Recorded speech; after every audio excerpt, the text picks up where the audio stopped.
આવો મહાદેવભાઈ છે. બસ મારે એ જ વાત કરવી છે. સૌને મારા પ્રણામ વંદન.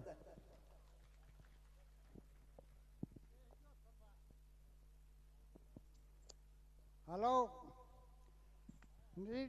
આ કથા હરેકની માટી છે ને આપણા કરી આપણા ઉદ્ધારની માટી કરી ને દરેકને એમ લાગતું હોય તો તમે વહેલામાં વહેલા કાયદેસર આવતા જાયજો. જો લાભ લેવો હોય તો તમારા ભાગ્યમાં નહીં હોય તો તમે રહી જાઓ ને પછી કહેતા નહીં ગંગાજી વૈયા જાય એમાંથી તમે ત્યાં નાવા નહીં પૂગો. પણ હરેક હવની રીતે સમજીને ધર્મના આધીન થઈને આવતા રહીજો તો હરેકને માટે ફાયદો છે.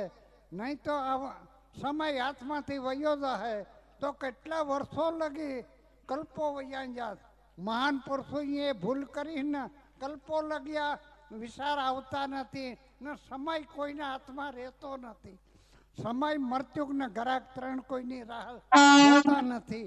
એટલે મહેરબાની કરીને તમારે ઉદ્ધાર હરેકનો થાય પણ આ સમય નહીં પાછો આવે. ને પાછું એક વખત સપ્તાહની માલિકો છેલ્લા વયો ગયો, સપ્તાહ પતી ગઈ પછી એક માણસ મારા પાસે રહ્યો.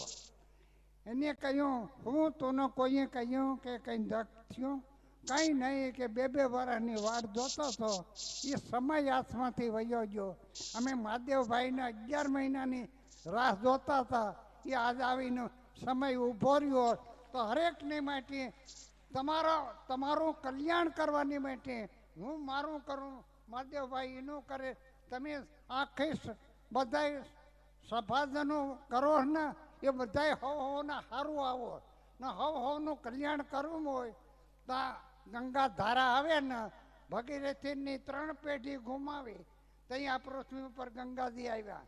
એમાં આપણે કેટલા વર્ષોથી જે સમયની આ સમય આવ્યો ને ધારા બહારનો છે. કોઈ વસ્તુ નથી, આકાશમાંથી આવે ને આકાશમાં વહી જાય. આ સમય વયો જવાનો છે. એટલે હરેક ભાઈઓને માટે નર્મ વિનંતી માતાજીની મારા બાપા તક આપી એટલે સમજીને વેલાસર કાયદેસર આવતા રહીજો.